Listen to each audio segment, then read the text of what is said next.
Got another cedar dock pole. They're kind of rotten and punky on the outside, but typically there's some decent stuff on the inside. So we shall see.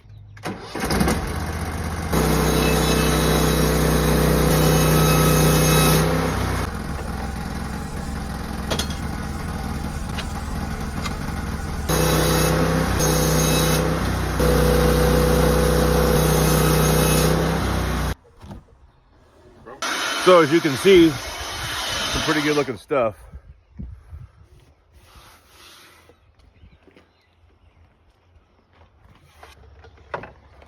Man, stuff smells so good. All right, on to the next one. It's like this and like that and like this and it's like that and like this and like that and it's like this and like that and like this.